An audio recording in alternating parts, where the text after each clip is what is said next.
નમસ્કાર મિત્રો, star education તરફથી હું હાર્દિક છાટવાર આપ સૌનું સ્વાગત કરું છું.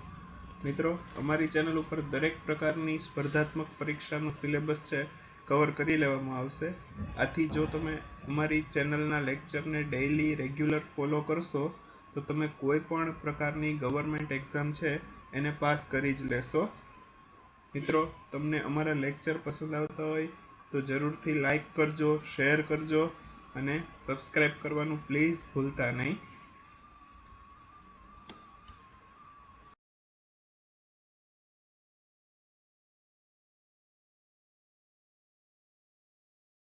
ઓકે મિત્રો, તો આજના લેક્ચરમાં આપણે ઇંગ્લિશ ગ્રામરમાં નાઉન વિશે જોશું.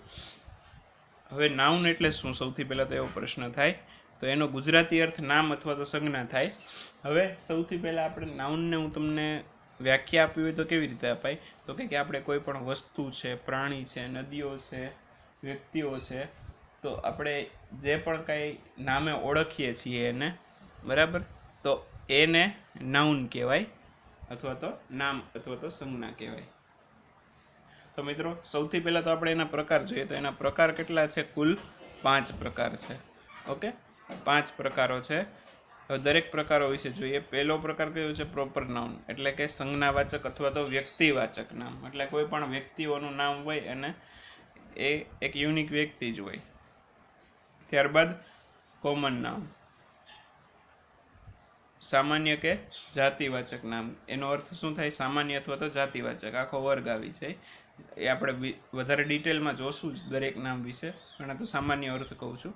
કલેક્ટિવ નામ, જેમ કે એનો ગુજરાતી અર્થ થાય છે જથ્થાવાચક અથવા તો સમૂહવાચક નામ. એવી જ રીતે મટીરિયલ નામ, તો એનો ગુજરાતી અર્થ થાય છે દ્રવ્યવાચક નામ. ત્યારબાદ એબ્સ્ટ્રેક્ટ નાઉન, એનો ગુજરાતી અર્થ થાય છે ભાવવાચક નામ. સૌથી પહેલું આપણે જોઈએ પ્રોપર નાઉન. તો આપણે પ્રોપર નાઉન એટલે કોઈ પણ વસ્તુ, પદાર્થનું કે શહેરનું કે એનું કાંઈ નામ છે જે નામથી આપણે એને ઓળખીએ છીએ તો એને પ્રોપર નાઉન કહેવાય. સૌથી પહેલાં વ્યવસ્થિત રીતની વ્યાખ્યા જોઈ લઈએ. કોઈ પણ સ્ત્રી, પુરુષ, ગામ, નદી, શહેર કે મહાસાગર છે એને આપણે જે નામથી ઓળખીએ છીએ એને શું કહેવાય? પ્રોપર નાઉન કહેવાય. જેમ કે હું તમને એક્ઝામ્પલ આપું, અમદાવાદ છે તો સિટીનું નામ થયું, બરાબર, એટલે ગામનું નામ થયું. પછી એવી જ રીતે ગુજરાત છે તો રાજ્યનું નામ થયું. તો આવી રીતનું. પછી એવી જ રીતે ગંગા છે, નર્મદા છે, તો એ બધી નદીઓનું નામ થયું, બરાબર. રમેશ, રાજેશ, એ બધા વ્યક્તિઓના નામ થયા. તો આવી રીતે જે પણ કાંઈ નામ છે એને આપણે પ્રોપર નાઉન તરીકે ઓળખીએ છીએ.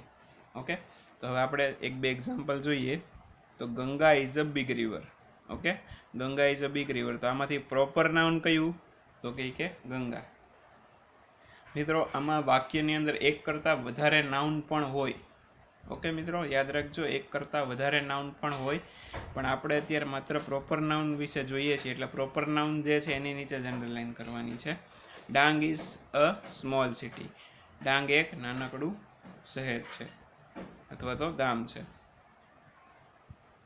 ત્યારબાદ Nisha is a clever girl. Nisha હોશિયાર છોકરી છે. નામ જે છે એ આમાં કયું થાય? નિશા. એવી જ રીતે નયન ઇઝ અ ગુડ બોય. નયન સારો છોકરો છે. તો આ નયન છે, ઓકે, એ નાઉન કહેવાશે. પણ કેવા પ્રકારનું? Proper noun. Okay,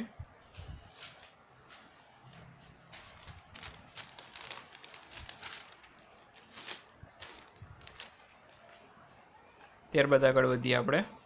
common noun, બીજો પ્રકાર છે કોમન નાઉન. હવે કોમન નાઉન છે એ એક જ પ્રકારના પ્રાણી, પદાર્થ કે વસ્તુને લાગુ પાડી શકાય તેવા પ્રકારનું નામ છે. એટલે મિત્રો, આની અંદર છે એનો આખો વર્ગ આવી જાય. કોઈ પણ વસ્તુ હોય, વસ્તુનો આખો વર્ગ આવી ગયો. પ્રાણી હોય તો એનો આખો વર્ગ લેવામાં આવે.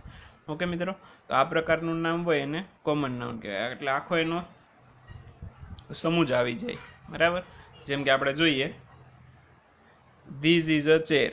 ઓકે, તો આ ખુરશી છે. તો આમાં ખુરશી કેવા પ્રકારની છે એવી કઈ વાત નથી. દરેક પ્રકારની ખુરશી આવી ગઈ એની અંદર, એટલે ખુરશીઓનો આખો વર્ગ આવી ગયો.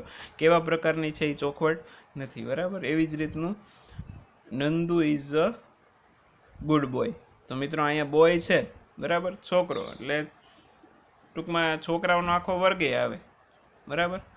તો આ બોય છે એ એવા પ્રકારનું નામ જાતિવાચક નામ કહેવાય, બરાબર, કોમન નાઉન કહેવાય.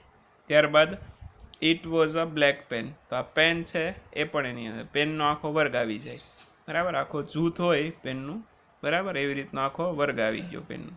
એવી જ રીતે ગર્લ્સ આર વેરી સ્માર્ટ, તો આ ગર્લ્સ છે, બરાબર, એ પણ કોમન નાઉનમાં આવે. એવી જ રીતે boys are going to school, તો આ બોયસ છે એ કોમન નાઉનમાં આવે.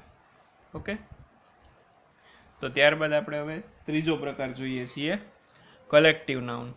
તો કલેક્ટિવ નાઉન છે એની અંદર જોઈએ તો કલેક્ટિવ નાઉન સૌથી પહેલાં તો કોને કહેવાય, તો કે કોઈ પણ વસ્તુ કે વ્યક્તિના સમૂહને દર્શાવવા માટે કલેક્ટિવ નાઉન વપરાય.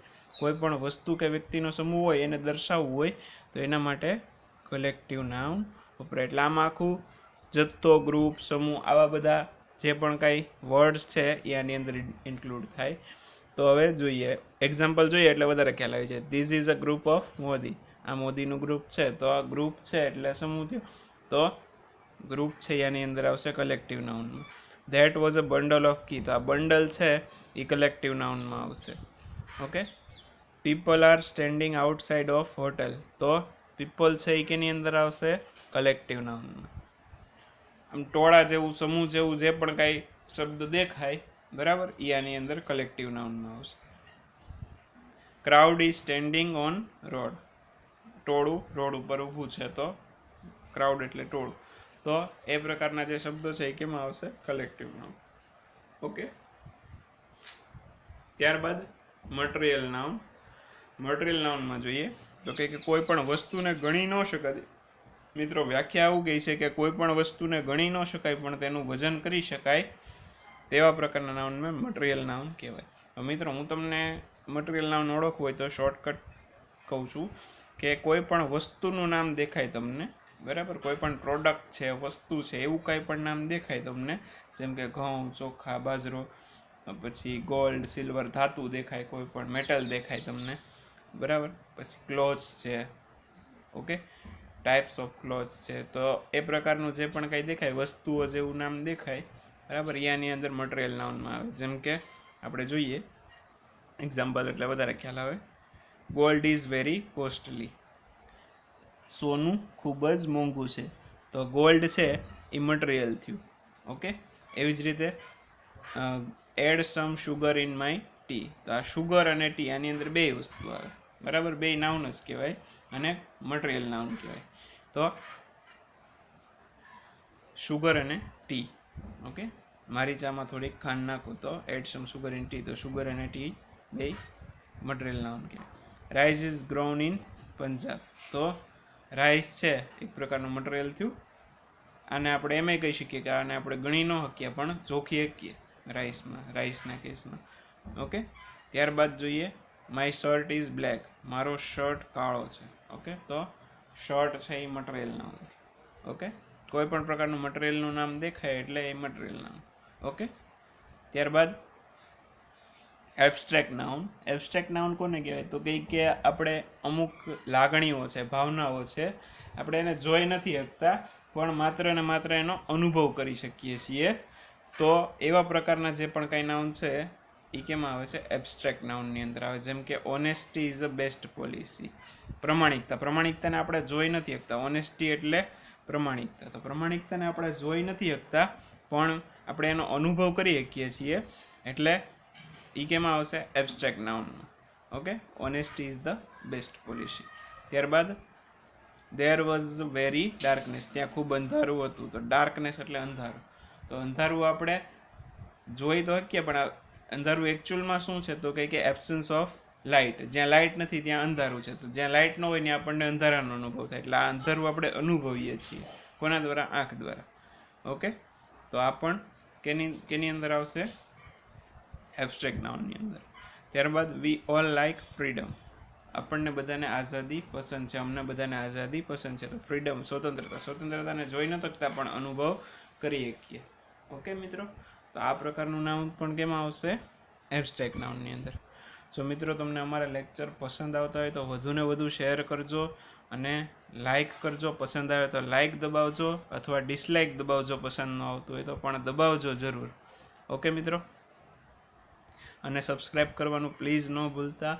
અને સબસ્ક્રાઈબ કર્યા બાદ ત્યાં બેલ જેવો આઇકન બાજુમાં દેખાશે, એ બેલ જેવા આઇકન ઉપર ક્લિક કરી દેશો. આવો બેલ જેવો આઇકન હશે.